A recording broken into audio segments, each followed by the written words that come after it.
So we're going to spend the next 5 sessions together talking about giants of the Bible.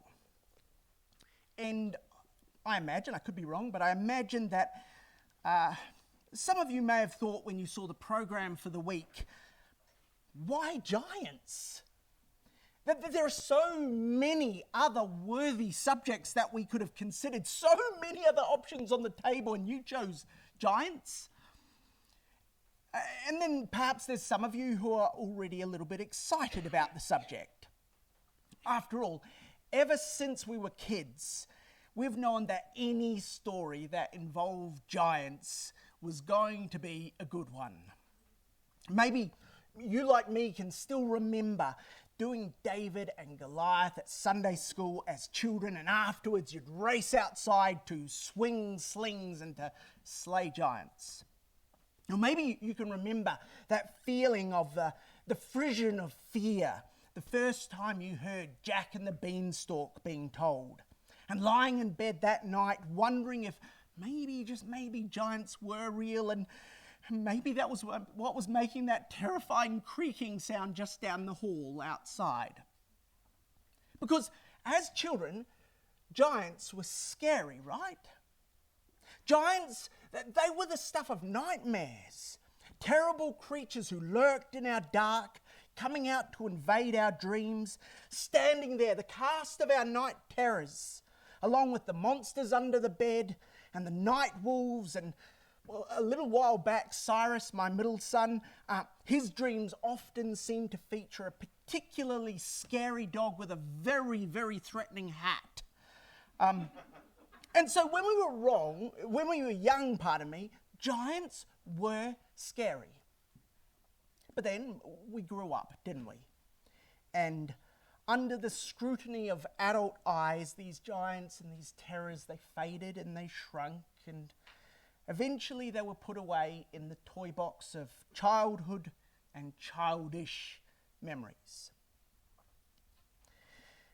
Except that, unlike night wolves and underbed monsters and hat-wearing dogs, giants were very, very real. All through the childhood of God's nation, giants roamed the rugged mountains, the rugged, eerie mountains of the land. Throughout those early years, there are a surprising number of stories of men of faith who encountered these walking nightmares. And we're not going to look at them all over our time together. Men like Enoch and Noah and Abraham and Joshua, Caleb, the children of Joseph supposedly had an encounter with a tribe of giants. Men like Sibbecai and Elhanan, who most of us would have never heard of, encountering giants.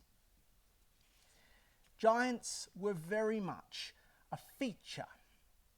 And so many of these faithful men were forced to face these fearful creatures, these giants, these named giants of note. And I mean, the number of giants who are just named in the Bible is quite surprising when you look at it. Anak and Arba and Og and Ahiman with his brothers Sheshai and Talmai, Lami and Saph and Ishai-Benob, and of course Goliath. Who knew there were so many giants named in the Bible? And so it's little surprise that giants loomed large in the minds of Israelites in those early years. And it's going to be in these stories, these early stories in the Bible, that we'll spend our next 5 sessions, God willing. Now, at this point, there's possibly 2 things going through your mind. One of them is, it's hot, it's going to be a battle staying awake through this session. I will forgive if I see the eyes closed. I understand Sunday afternoons very well. But on the other hand, you might be thinking, you could be forgiven for thinking, sure, there are stories about giants in the Bible, but I came to Bible school for something of substance, something special, something worth spending my precious weeks of hard-earned vacation on. Because we need these weeks to be special, don't we? We need them to be an oasis for us in the year, a retreat from all the noise and the empty chaos of our lives outside. We need Bible school to be time to be refreshed and renewed and re-energized. Better, electrified for the weeks and the months that lie ahead. That's what we want here, right? We want to arrive here ready for this precious time, ready to be filled up by the word, to be energized, to be directed, even pointed in the right way. And when we finally leave Bible school, we want to leave maybe feeling a bit like a cruise missile, locked on to the kingdom, the target of the kingdom, just straight ahead to that finish line, the clearly marked path that he wishes us to walk. That's what we want. But that's not how it works, right? Sure, we all looked forward to Bible school. And maybe that's true for some of us, but I suspect some of you are a bit like me. We looked forward to Bible school, but kind of in abstract. We didn't really have time to think about it before. But now we're here and we want our mind to be clear and ready to listen and ready to be fulfilled. But our heads, they're still kind of a bit full of all the struggles of the week that led us to get here. The noise and the chaos of the last 7 days. And if you're like me, your brain's still ringing. It's still crowded with the packing and an email that we forgot to reply to at work and paying the bills. And, did I remember to lock the front door when we left? And we try and push all of that to one side. And we say, no, we're going to concentrate. We're going to try and find that oasis, those moments of clarity and of calm and of spiritual vision. Because we've got to. Because the packing and that email at work and the bills and the back door, that's the small stuff, isn't it? That's the noise. It's not what really troubles us. It's just what distracts us from the things that really worry us. That's right for most of us, I think. There are things out there that are really worrying us. We know that on our path away from Bible school, there's stuff out there that scares us, that we've got to face, that we're going to face. Giants. There are giants out there on our paths as we walk away from Bible school. And those giants are real. And I suspect that most of us have giants that we are fighting. Terrifying figures that loom large in our minds, and they grow bigger in the darkness of our doubts. There's those powerless frustrations over what's happening at work. There's worry about the kids and the friends that they're making. Or maybe the friends that they're not making. There's loved ones' mental health and well-being, or our own. There's the ecclesia, or maybe it's our family. And these giants, they roam the trackless wastes of our worries, and they seek to undermine our prayers and to strip meaning from our faith. Well, 1 Samuel 17, the reading that we had today, it's a tale of one brother's encounter with just such a giant. And verse 4 is going to introduce us to that giant. Verse 4, where it says, there went out a champion out of the camp of the Philistines named Goliath of Gath, whose height was 6 cubits and a span. Goliath of Gath. But the truth was that his family were most likely not Philistines. 2 Samuel 21, which we'll go to a little bit later on, informs us that Goliath was a descendant of the giant, the Rapha in the Hebrew. a descendant of the Rapha, not the Rapha of Gath, but the Rapha in Gath, the giant in Gath. He wasn't of Gath, he was just there, in Gath. For the giants, you see, had roamed the land long before the Philistines arrived, long before the Philistines grew beyond the hills around Gerar. The giant who fathered Goliath was not a native of Gath, but was most likely a refugee living amongst the Philistines. Joshua 11, 21, 22 describes Joshua's conquests of Hebron, and it tells us that he conquered the cities of Hebron and Debir and Anab, and these were the mountaintop redoubts of the giants. And he goes on to describe how the only giants that would survive the onslaught of Joshua and the tribes of Israel were those who fled and found safety amongst the Philistines. And so here, if you like, is Goliath's origin story. This here explains his Hamas-like hatred of Israel and their God. His hatred of the God who commanded the occupation of his land, the expulsion of his ancestors, and the death of their leaders, his family. And what a family he had. What a family. We know that Goliath was unnaturally large. He was a giant, right? That kind of goes with the territory. And 2 Samuel 17 verse 4 says that it was 6.5 cubits tall. You might say, well, how tall is that? How high is 6.5 cubits? Well, you can go to Wikipedia and you can look up the cubit, and unfortunately there's lots of them. Whole stacks of different cubits out there that you can pick from. But they basically sort of average in to about half a metre.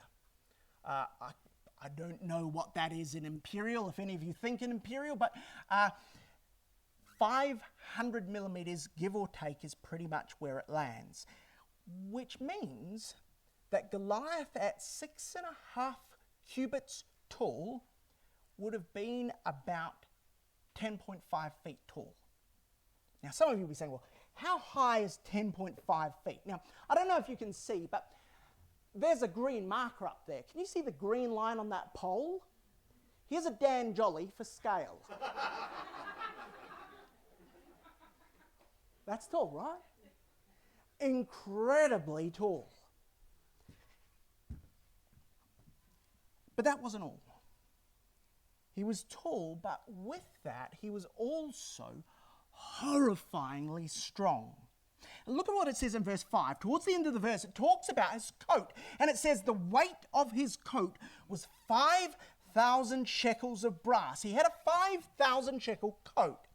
Now, the Hebrew indicates to us that this would have been a coat of scales.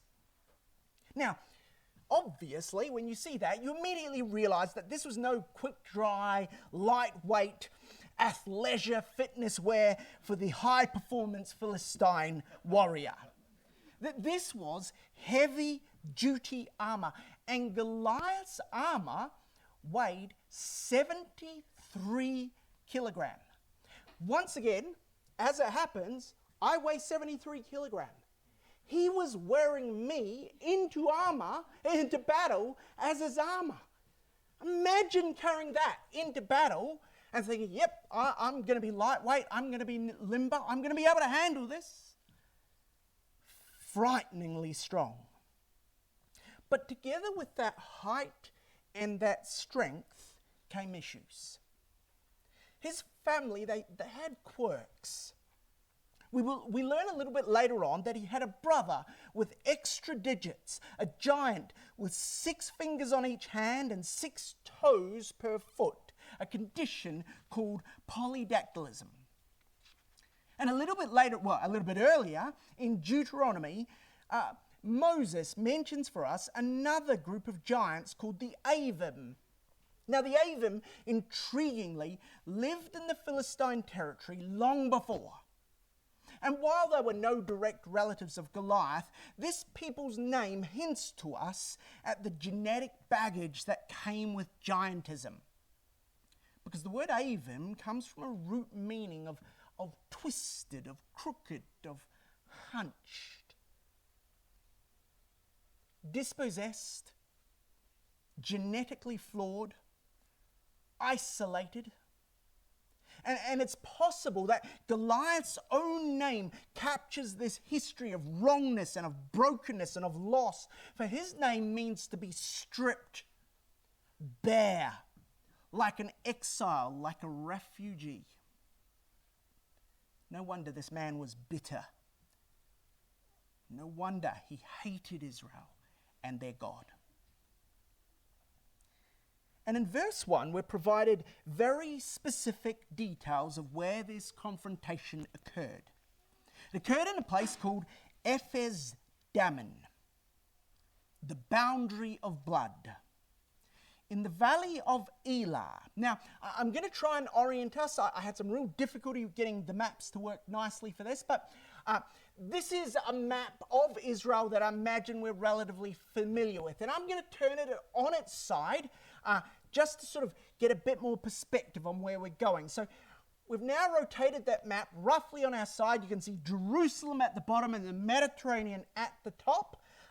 And what we want to do is just kind of zoom in a little bit into this map, going, west from Hebron, from Bethlehem and Jerusalem towards the coastline. And we're going to zoom down into the hill country that led down into the territory of the Philistines. And you can see, hopefully, a kind of a valley.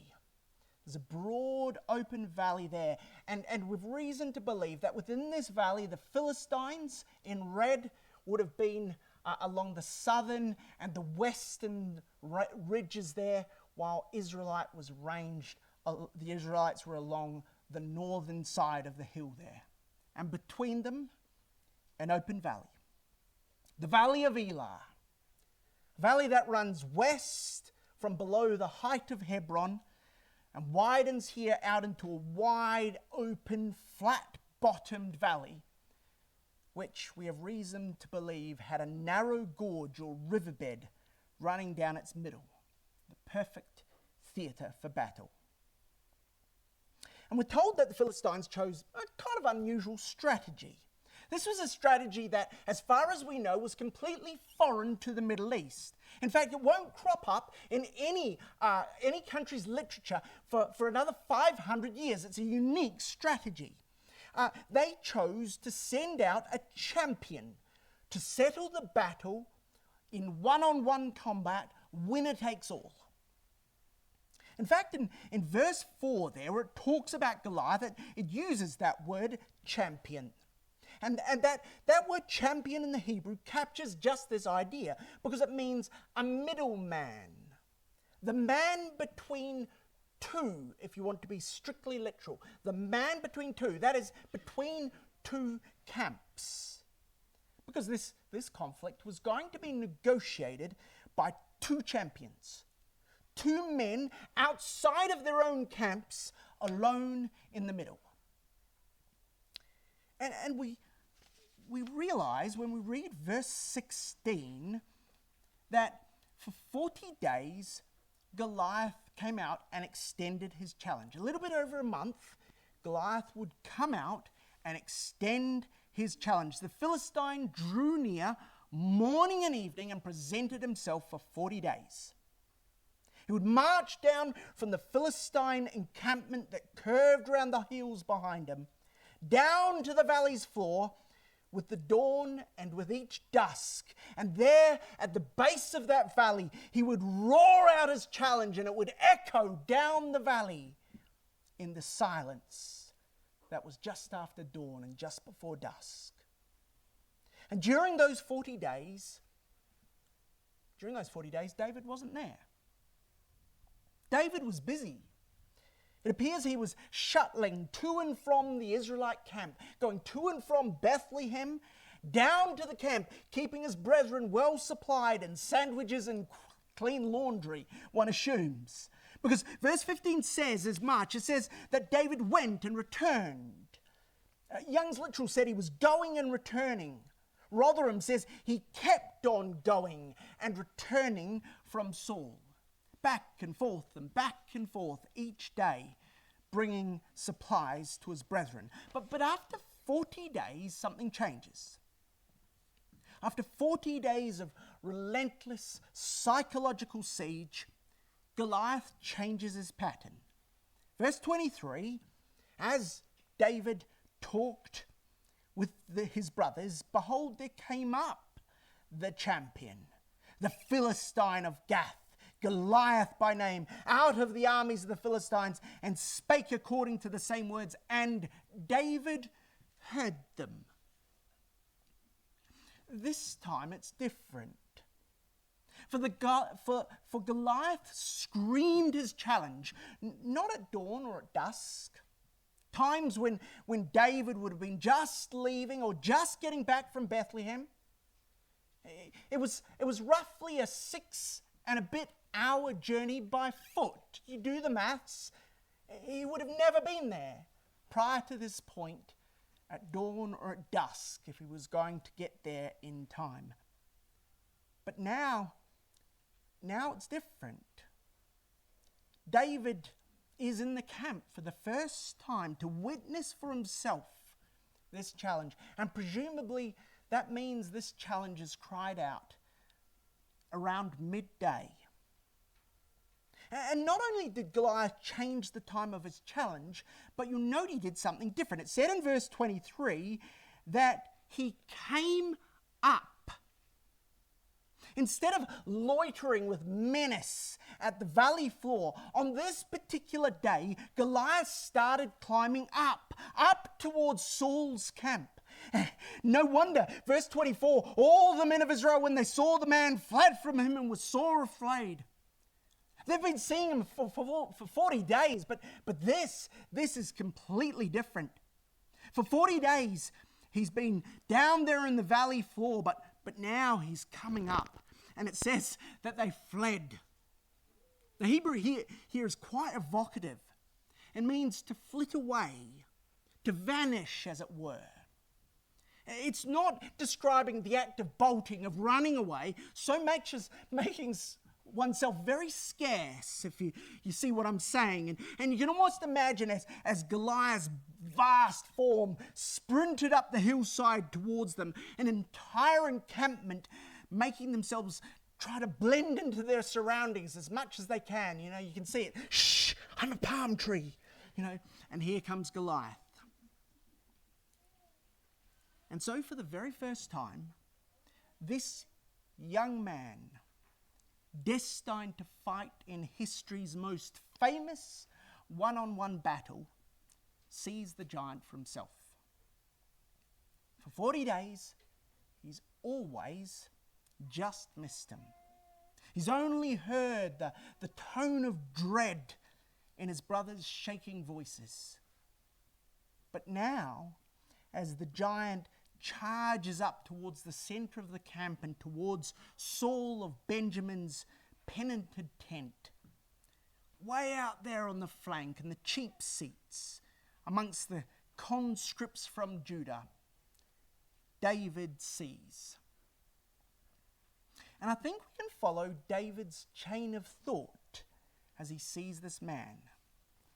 Verse 26, and David spake to the men that stood by him, saying, what shall be done to the man that kills this Philistine, and taketh away the reproach from Israel? For who is this uncircumcised Philistine, that he should defy the armies of the living God? This is a rhetorical question. David actually is not really interested in the reward.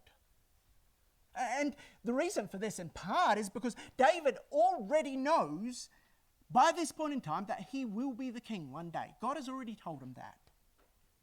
And even when David becomes king, one of David's vices was never money. He was never interested in wealth. He had other issues, but not money, not wealth. That was never one of his weaknesses. David was not looking or interested in being paid to fight this Philistine. And he's not trying to clarify the size of the reward as he asks this question. You'll notice, even after the reward is confirmed to him in verse 27, the people answered him after this manner, so shall it be done unto the man that killeth him. Even after he's had that confirmation, David keeps on asking the same question. You say, well, what's happening here? David's saying, what's the reward for someone who kills the Philistine? And they give them the answer, and then he asks it again. What's going on? He's told the reward. Verse 25, have you seen this Philistine? This is the reward. Oh, what's the reward? Verse 26. Verse 27, the reward is the reward. Verse 30, he turned from them towards another and said, in the same manner, what's the reward? And they give him the same answer. What's David doing? Well, it's clear that whatever David's objective is in repeating this question, it's not about the answer that he hears. David is trying to achieve something else. And I think there's something wonderful in what he's doing. I think there's a real humility and an absence of pride in what David does here. Because what I think he's doing, I think he's assumed that somewhere in this camp, in the camp of Israel, there will be a man of faith, a man of greater faith and of greater maturity than him. A man who maybe just needs a gentle nudge to get out there on the battlefield and fight God's war. And so he wanders the camp, loudly wondering what the reward will be. But for phrasing the question rhetorically, what will be the reward for the man who kills this Philistine? Anyone? Anyone? The one who removes Israel's shame, the one who frees us from this national embarrassment. I mean, seriously, isn't that enough reward in itself to reverse our humiliation as a people? I mean, does anyone really need any reward to do that sort of thing? Anybody? Anybody? And he appeals to their better side. And I think we can clearly identify the target audience of David here because of how he ends this provocative question. To paraphrase what he's saying here, he says this: no reward should be necessary, for the Philistine is no one. And he stands alone, unprotected by the covenant, unconnected by hope because of his uncircumcised state. And despite this, despite his fragility, he has reproached the battle line of the living God. That's kind of what David says. The sort of person who would hear the appeal in what David is saying here, and David's pitch, would be the sort of person who valued the covenant, who understood at a deeply emotional level how circumcision had freed him from slavery to sin, had freed him to serve God and to fight God's battles. This was the sort of person that David was appealing to. And I'm sure most of you noticed that other little detail that David added. There was a little flourish, if you like, almost a hook or a lure to those who knew their Bibles. He used that term, the living God. And with these two words, the mind of any man of faith would flash back hundreds of years to a stark black mountain and a vast twisting fire, twisting up into the heavens, taller than any giant, and a trumpet louder and louder, and that voice, the voice of words, and a faithless generation naming him the living God. They spoke of the living God because he was not safe and silent and dead like the gods of Egypt. No, this God in the wilderness was terrifyingly, awe-inspiringly vital. He was alive. And that scared them. They did not want to hear from a living God. And then, 38 years later, as Joshua stood on the brink of Jordan, on the far side of the River Jordan, anticipating a land teeming with vast hordes of battle-hardened adversaries, Canaanites and Hivites and Hittites and Perizzites and Girgashites and Amorites and Jebusites, he quotes, amazingly, the faithless generation. And he encourages the people, and he declares that the living God, not a dead God, not a silent God, a God who is alive, that God would drive out their enemies.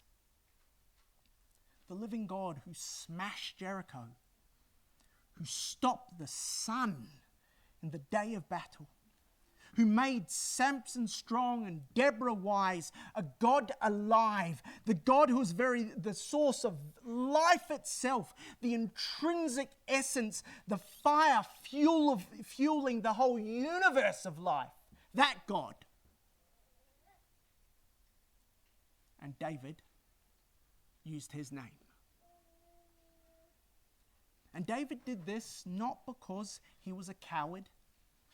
He wasn't hoping that someone else would do the hard work here, but I think he did it because he genuinely believed that in this camp there must be someone, a man of faith greater than him.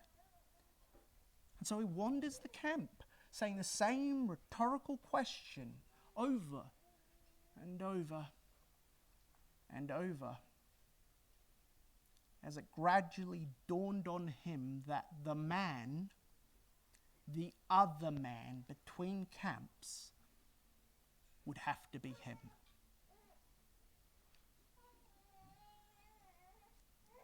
Now, despite this, I think there's a vital truth for us here in our battles with our own personal giants.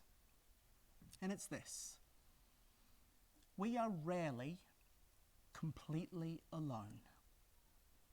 Almost always, there is another brother or sister fighting the same giant. Or if not the same giant, that giant's brother. We're not told where Jonathan was on this particular afternoon, and doubtless God planned it just this way. But you know, and I know, that had Jonathan been there that day, he would have stood with David. And by the end of David's reign, 4 other men of faith will have faced and fought giants just like David. We're not alone, brothers and sisters. There are others there fighting the same giants as us, or they've fought them and can tell us how God helped them towards their victory. Well, you know the rest of the story. Saul hears about this young man wandering the camp, and after some initial qualms of conscience and half-hearted attempts to dissuade David, Saul realizes that this could really work out as a pretty big win for him. David is a promising young man, and he was already publicly connected to Saul and to Saul's court. And as such, David would have been viewed as a protege of Saul's. And here's David, here he is, willing, even insisting that he would fight Goliath on behalf of Saul. And you can almost start to see the cogs whirling in Saul's mind as he offers David his armor and his sword. For me, I can imagine him summoning the royal sign writer. Quick, come quickly. You need to repaint my armor. This champion of Israel, proudly sponsored by King Saul, established BC 1103. He could see what this would do for him. if David, his man, his protege, his servant, fought in his armor and with his sword, well, if he won, everyone would see that, well, it was Saul who gave him the edge. It was Saul who made it possible. And if he lost, well, Saul had done everything possible. Why? He was generous enough even to give his own armor, his own sword, to help out this young man. What a good person Saul was. But of course, on trying on this armor, David realized that he was worse off in it than out of it. Clearly, David was no featherweight himself. You know, we picture him as a sort of Sunday school story. You know, here he is, 5-year-old David trying to put on this armor. That would have been ridiculous, wouldn't it? No one would have even attempted that. Clearly, David himself he wasn't a small man. There was a sensibility, a possibility of him wearing the armor of the tallest man in all of Israel.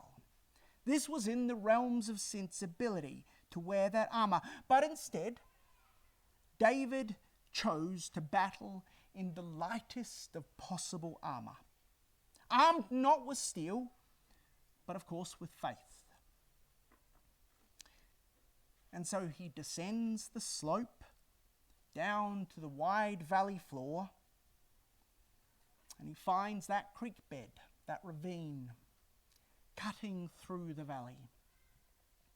And he selects from the waters running down that creek bed 5 river-smoothed pebbles, cut from a mountain without hands, before standing and turning to face the giant. To face the giant and his armor-bearer. Verse 41, and the Philistine came on and drew near unto David, and the man that bare the shield went before him.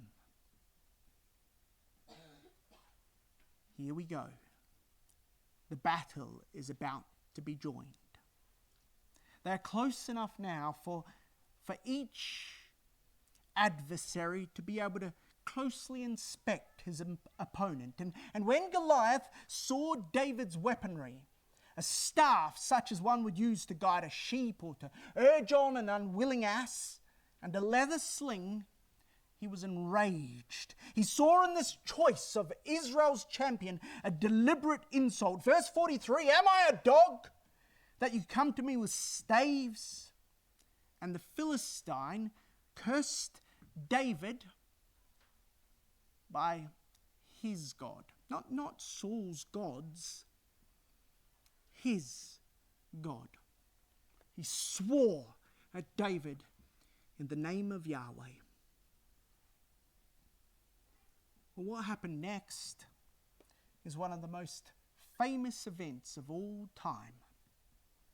I challenge you to find someone who hasn't heard the name Goliath, who doesn't understand that a David and Goliath conflict means big versus little. Even those who have no spiritual connection at all understand the meaning of David and Goliath. And so Goliath stood and David ran towards him, towards the whole Philistine camp, as if able single-handedly to slay them all. His 5 stones enough, his sling swirling and whirling. Verse 48, it came to pass that when the Philistine arose, he stood up and came and drew nigh to meet David, that David hasted and ran toward the army to meet the Philistine. And David put his hand in his bag and took thence a stone and slang it and smote the Philistine in his forehead, that the stone sunk into his forehead and he fell upon his face to the earth. The giant doesn't even have time to pull his helmet down over his forehead or even to draw his sword from its sheath before the stone hits him. That's it. That's the whole story. The giant is dead before he hits the ground. The giant who defied the God of life is defeated by a young man with a rock. And the record emphasizes for us this very point. Verse 49, he took out a stone, he slang it, it smote him, it sunk into his forehead, he fell to the earth. Verse 50, so David prevailed over the Philistine with nothing more than a sling and a rock, and smote him and slew him. Can you hear the amazement in the tone of the record? The record is... There aren't many multiple exclamation points in the Hebrew. It was tricky for them to find that point where it was all in caps and emojis. Wow! But you can read it here, can't you? The record is astounded at what has just happened. Such an unequal battle. Such an unlikely outcome. This wasn't a fair fight, was it? On the Philistine side, a giant, cruel and battle-trained, savage, a veteran of numerous conflicts, armoured and armed, supported by his armour-bearer and backed by the armies of the 5 kings of the Philistines. And on the other side, a young shepherd, just arrived from the sheepfolds of Bethlehem, standing side by side with the living God, the Lord of all the earth, Yahweh Sabaoth himself, the consuming fire, older than time and stronger than death. It was never a fair fight. For David walked with God and Goliath never had a chance. Actually, he didn't walk, did he? He ran. He ran towards this confrontation, and his urgency and his passion, they remind me of a powerful sentence I read once. It's this: our love for God is shown by our hatred for the things that are against him. Do we run to face our giants, armed by faith? Or do we stand at a safe distance, hoping that someone else might do it first? If we can just leave it long enough, we might not have to.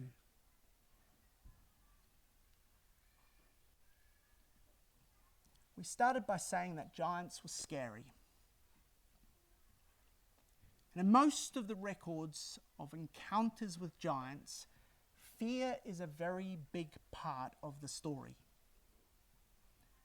And yet, you probably noticed in David's story here, it's conspicuously absent. Sure, there were others who were afraid, but David seems completely unmoved. A man with nerves of steel, so it seems. As we wrap our thoughts up this afternoon, I want to follow one last little thread that I think gives us a glimpse of David's inner monologue as he descended down into that valley. You see, in verse 2 of this chapter, we're told that this epic struggle played out in the valley of Elah. The word valley there is the word Emek, E-M-E-Q, transliterated in English. It means the vale, the broad, open valley of Elah, of oaks. The broad valley of oaks. But in verse 3, we're told that the two armies were separated by a valley. There was a valley between them. But the word here is not the word Emek. It's not a broad valley floor. Instead, this word describes a narrow ravine, steep-walled and deep, its bottom hidden in deep shade. The Hebrew word here is the word, I'm going to pronounce it wrong, gahi. It's the same word that's found in the name Gehenna. Gehenna is a Greek transliteration taken from Gahi Hinnom, the valley of Hinnom, Gehinnom. And in the life of David, this same word is used, the same word that's used here is used to describe a couple of other incidents. It only occurs 2 other times in the whole story of David outside this description here of the ravine that separated Israel and the Philistines, that separated David and Goliath. In 2 Samuel 8 verse 13, we won't go there, the same word is used of a valley in Edom, in which a great victory is won. And that victory was attributed to David because he was the architect of the nation's success on that occasion. And yet, from the comparable records, it becomes clear that most likely Abishai was the general who led the charge on that day into that valley. David would have been an observer at most, perhaps not even present on that particular day. That's one of the times that the word valley, the same word valley, is used in the life of David. There's only one other passage, one other time in the long and rich record of David's life that describes him facing a foe in just such a valley. And let's go there as we finish up. Psalm 23.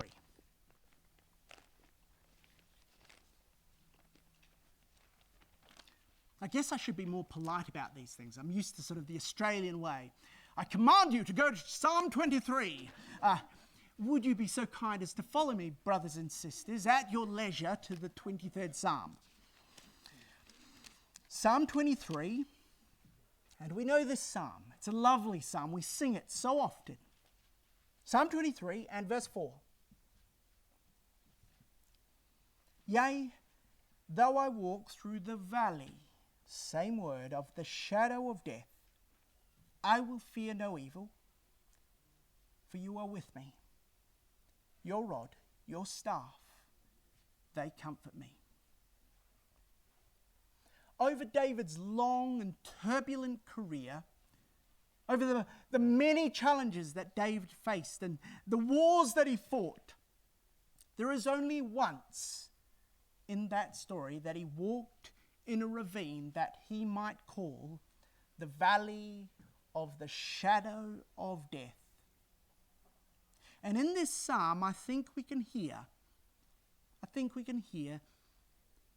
the thoughts of David, the words perhaps that David repeated over and over again as he faced a vast and terrifying foe deep in a shadowed valley.